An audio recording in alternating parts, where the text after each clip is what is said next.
Hey Freunde und herzlich willkommen zu einem neuen Video. Heute kommt ein neuer Patch raus, Season 4 startet und läutet damit die beste Woche für Valhalla ein. Wir werden einiges bekommen, Odin-Runen werden wir bekommen, neues Festival werden wir bekommen, eine neue Aktivität und natürlich das Jubiläum von Valhalla wird gefeiert. Alles in dieser einen Woche, unglaublich. Das schauen wir uns heute an, was da alles kommt. Das Title Update 1.4.0 kommt heute um 13 Uhr raus und wird zwischen 4 bis 25 GB groß sein. Auf der PS4 ungefähr 4 GB und auf der Xbox Series X dann 25 GB. Bei mir sind es 20 auf dem PC. Lasst es mich mal wissen, ob es bei euch wirklich um 13 Uhr kam. Das hat ja in den letzten Wochen und Monaten nicht ganz so gut geklappt. Ich hoffe es aber für euch. Wir werden natürlich zwei neue Inhalte bekommen. Zum einen natürlich die Gräber der Gefallenen, die neuen Odin-Runen-Missionen. Da gucken wir uns im Detail, was da kommt. Da wurde auch schon ein Trailer gestern veröffentlicht. Hier habe ich ein Video zu gemacht, wenn ihr sehen wollt, was da genau drin war am Trailer. Da habe ich eine Analyse gemacht und natürlich klar die Vorbereitung für die Oscoraya Season oder Oscoraya Season. Oscoraya, das klingt irgendwie komisch, aber so wird es ausgesprochen. Da gibt es auch einige Inhalte. Die schauen wir uns heute an. Wir werden nämlich die Odin-Runen endlich lüften, das Rätsel lösen und es hat natürlich etwas mit diesen Gräbern zu tun, mit diesen unterirdischen Höhlensystemen und hier steht es auch geschrieben, an jeder Ecke lauern Gefahren wie Fallen und Gifte oder Gift. Das sieht man auch hier im Trailer. Man hat verschiedene Spikes, Druckplatten, verschiedene Passagen, wo man Parcours durchführen muss und wir bekommen natürlich auch Belohnungen und in längst in Vergessenheit geratene Schätze. Hierbei werden als allererstes 4 Höhlen freigeschalten. Ich denke, die erste Höhle ist so eine Art Intro-Höhle und die 3 weiteren Höhlen sind dann letztendlich die restlichen Missionen. Wir haben dann insgesamt noch in England dann 2 Stück und mal gucken, was dann passiert, weil in Irland gibt es ja auch noch mal 3. Ich denke, das wird aber dann im Year 2 passieren. Wenn ihr die Siedlung gebaut habt, dann könnt ihr das ganze Ding starten. Ihr müsst im Grunde nichts weiter machen, kein Level Cap, nichts, gar nichts und könnt dann direkt loslegen und es geht wahrscheinlich auch in der Nähe von der Siedlung los. Dazu gibt es natürlich 2 Errungenschaften, Totenbesuch und Grabkenner. Da hat der gute Nilo mir auf Instagram ein paar Bilder geschickt, die blende ich mal hier ein. Da sieht man die Erfolge, wie sie dann stehen werden. Und bei dem einen muss man halt ein Grab erfüllen und bei dem zweiten Erfolg müssen wir 3 Gräber abschließen. Wenn ihr es noch nicht gesehen habt, dann schaut euch auf jeden Fall mein Video an, was ich gemacht habe, denn gestern haben wir einen Trailer gesehen, wo wir auch eine Verbindung zwischen diesen Gräbern und einer ISO-Höhle bzw. einem ISO-Tempel deuten konnten, mit einem Grab und jemand hat es vermutet, es könnte King Arthur sein. Mal gucken, ob das wirklich stimmt.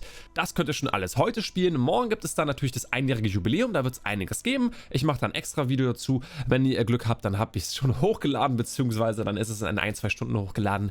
Am 11. November geht es dann natürlich weiter mit der wahnsinnigen Valhalla-Woche und dort bekommen wir das Oscoraya Festival, dann können wir es auch wirklich spielen. Ich denke mal, das wird auch gegen 13 Uhr, 14 Uhr freigeschaltet werden und ihr müsst dafür im Grunde eine der beiden Erzählungen in England abgeschlossen haben, in Grantabricshire oder in Leicester. Die müsst ihr abgeschlossen haben, dann könnt ihr das Ganze starten.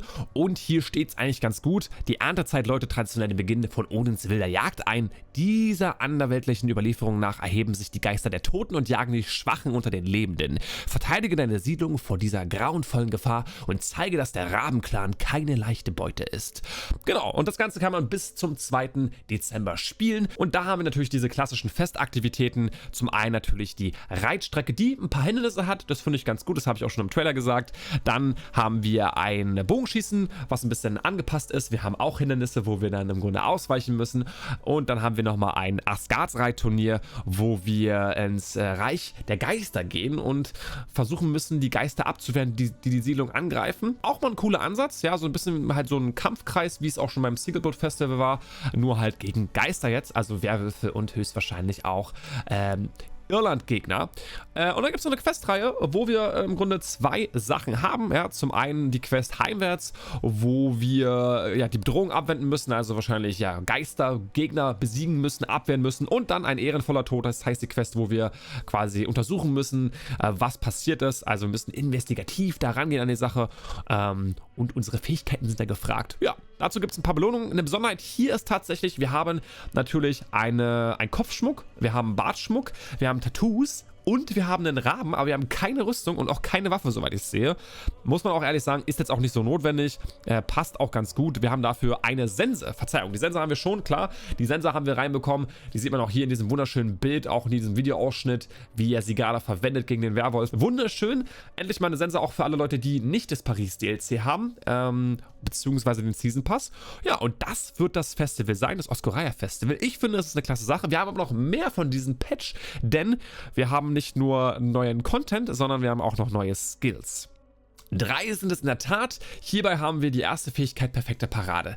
Dort müssen wir in einem gewissen Zeitfenster die Parade durchführen, dann fügen wir dem Gegner mehr Schaden hinzu. Das zweite wäre die Master-Konterrolle und hierbei können wir beim Kontern dann einen Hidden Blade Attack, also quasi eine versteckte Klinge, die versteckte Klinge nutzen, bestes Deutsch, und somit ja den Gegner eliminieren, wenn es passt. Das dritte wäre dann ein erweiterter oder verbesserter, ja, Bogen-Finisher, Bowstun-Finisher, und hier wird man die Möglichkeit haben, alle sichtbaren Gegner, die gerade paralysiert sind, die stunned sind, ja, anzuschießen, beziehungsweise dann zu finishen, was heftig ist, eine krasse Fähigkeit. Mal gucken, ob das wirklich so ist, wie ich mir das denke. Wie findet ihr bisher die Inhalte, die kommen werden? Wenn ihr mich supporten wollt und die Inhalte auch gut findet natürlich, dann gerne einen Drängerdaumen nach oben da lassen. Wenn nicht, dann ab in die Kommentare, warum ihr die Inhalte nicht so gut findet. Wir machen natürlich noch weiter mit den Game Improvements, und ich weiß, die Mehrheit wird abschalten, aber wartet noch ganz kurz, denn ich mache natürlich noch Videos zu den Gräbern der Gefallenen, zu der Mentorenklinge, die bald kommen wird, und. Und wenn ihr das nicht verpassen wollt, dann lasst mir jetzt gerne ein Abo da. Danke. Bei den Game Improvements nenne ich euch einige Dinge, nicht alle, den Rest könnt ihr euch hier durchlesen. So viele sind es nicht diesmal. Ihr hattet zumindest Probleme mit der Fähigkeit, soweit ich weiß, Axtkopf. Es gab bei der Quest Alte Freunde Probleme, dass sich der Marker nicht bewegt hat, weil man den Konvoi nicht eskortieren konnte. Und Basimon und Sigurd sind in der Mission Brewing Rebellion nicht hinterhergelaufen hinter euch, was ein bisschen ärgerlich ist, glaube ich. Und auch beim ja, Zorn der Druiden DLC gab es ein paar Probleme mit den Briefen in Pflanzeners Zelt, die man nicht lesen konnte, aber das waren eigentlich so die meisten Sachen. Wir haben natürlich noch im Gameplay-Bereich ein paar Dinge. Hier gab es fehlendes oder ja kaputtes haptisches Feedback bei der PS5. Es gab Probleme mit Fischen, die sich beim Fischen teleportiert haben. Wir hatten Probleme mit der Fähigkeit Kampfschrei, die die Alpha-Tiere nicht ja, angesprochen hat. Das war denen egal irgendwie. Einige Helme wurden in einigen Cutscenes dargestellt, obwohl das natürlich dann irgendwie nicht so nice aussieht, wenn da so jemand in so einem Totenkopf redet.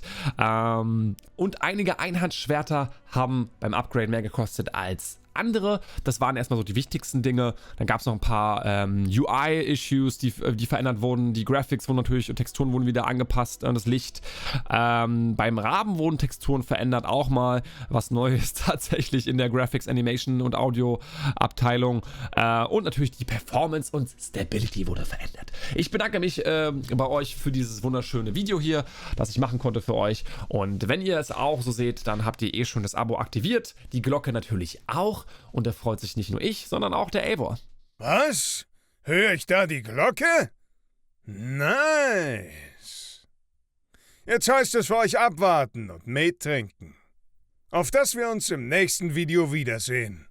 Bis dahin, euer Eivor.